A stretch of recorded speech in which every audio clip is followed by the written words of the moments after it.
Namaste everyone and a very warm welcome to Ms Chinmayee's classroom. आज हम एक बहुत ही exciting journey पर निकलने वाले हैं. Our AI system is fully booted up for today's interactive masterclass where we are diving deep into the Harappan Civilization. Think of this as a live, AI-powered time travel session right from your screens.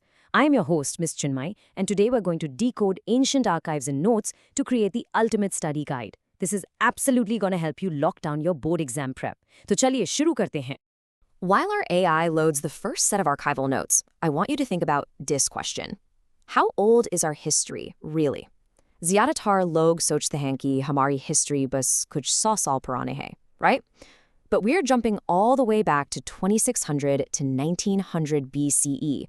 Just take a second to imagine the level of advancement going on thousands and thousands of years ago. Here is exactly what we are decoding today. We'll cover their subsistence and agriculture, the brilliant planning of Mohenjo-Daro, their trade and crafts, the mystery behind their seals and scripts, and finally, their decline and how we rediscovered them. Starting off with Module 1, Subsistence and Agriculture. Let's see exactly how these ancient people survived and, what was actually on their plates. To figure this out, we rely on archaeobotanists who study ancient plants and zoo archaeologists who look at animal bones. And honestly, their findings are absolutely fascinating. Ingus diet बहुत ही diverse था. They found charred grains of wheat, barley, lentil, chickpea and sesame. Over in Gujarat, millets भी मिले हैं, though rice is actually pretty rare. Now for the animals, they domesticated cattle, sheep, goats, buffaloes and pigs. But wait, it wasn't just farming, they hunted too. Bones of wild species like boar, जिसे बराह कहते हैं, घड़ियाल and deer have been found right alongside fish and fowl. They completely knew how to maximize their environment. What's genuinely mind-blowing is the technological leap of this era. Archival evidence gives us these terracotta models of plows from Cholistan and Banawali. But it gets even better. In Kalibangan, Rajasthan, archaeologists excavated an actual plowed field that has two distinct sets of furrows intersecting at perfect right angles. Iska matlab kya hai? It literally means they were smart enough to grow two different crops together at the exact same time. Moving on to Module 2, Mohenjo-Daro, a meticulously planned urban center. Did you know the name Mohenjo-Daro literally translates to heap of dead bodies or Murdan ka tila? Kind of spooky, right? But ironically, it was an incredibly advanced place to live. The city was split into two main parts, the citadel and the lower town. The citadel was smaller, but built higher up on massive mud brick platforms, entirely walled off. It housed massive structures like the warehouse and the famous Great Bath. Then you had the lower town, which was much larger, also walled and packed with residential buildings. But here is the real kicker, this standardization. Chahe citadel ho ya lower town, every single sun-dried or baked brick followed a strict ratio. The length was exactly 4 times the height, and the breadth was twice the height. This proves they had a highly centralized system of mathematics and engineering. Let's zoom in on their domestic architecture for a second. The residential buildings were centered around a courtyard, which was the main hub for things like cooking and weaving. But Onka, privacy par extreme focus tha. There were 0 windows on the ground level, none. And the main entrance was strategically designed so that anyone walking by couldn't get a direct view into the interior courtyard. Modern architects, take notes. We absolutely cannot talk about Mohenjo-Daro without geeking out over their drains. First, the entire city followed a strict grid pattern where roads and streets intersected at perfect right angles. Second, the street drains were incredibly advanced. They were covered with bricks or stones and literally had inspection traps or manholes for regular cleaning. Third, every single house had its own bathroom. And people didn't just throw garbage into the streets. The household wastewater was properly piped and connected to these main street drains. The civic sense here is just off the charts. All right, Module 3, Trade and Craft Production. Time to explore their booming ancient economy. These guys had dedicated crafting hubs, and their manufacturing capabilities were next level. Places like Chanhudaro, Lothal, and Dalalavira actually had specialized stone drills. Najashwar and Balakot, being coastal, naturally specialized in crafting intricate shell objects like bangles.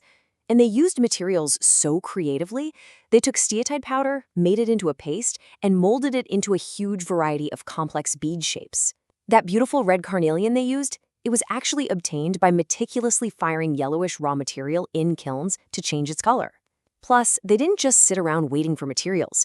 They sent dedicated expeditions to places like Khetri and Rajasthan specifically to mine copper. They were definitely global players, not just local traders. Archival records strongly suggest copper was brought all the way from Oman. How do we know that? Well, Omani, copper, and Harappan artifacts both contain traces of nickel, which points right to a common origin. On top of that, ancient Mesopotamian texts actually mention contact with a region they called Meluha, referring to it as a land of seafarers. That is our Harappan civilization being recognized on a massive global stage. Module 4, Seals, Scripts and Authority. एक इतनी बड़ी well-planned society को आखिर चलाता कौन था? 375 to 400. That is the total number of signs we found in the enigmatic Harappan script. It was mostly used on seals for long-distance communication. But here is the most frustrating mystery. It remains completely undeciphered. आज तक हम इसे पढ़ नहीं पाए हैं. We do know a few things, though. It was written from right to left, and it was used alongside a very strict cubical stone weight system made of chert.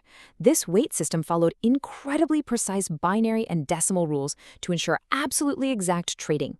Because we can't read their script, there is a massive debate among archaeologists about who was actually in charge.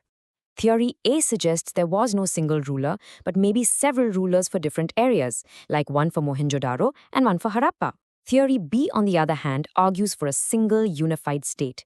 And honestly, that makes a lot of sense when you think about the intense, complex standardization of bricks and settlements we talked about earlier.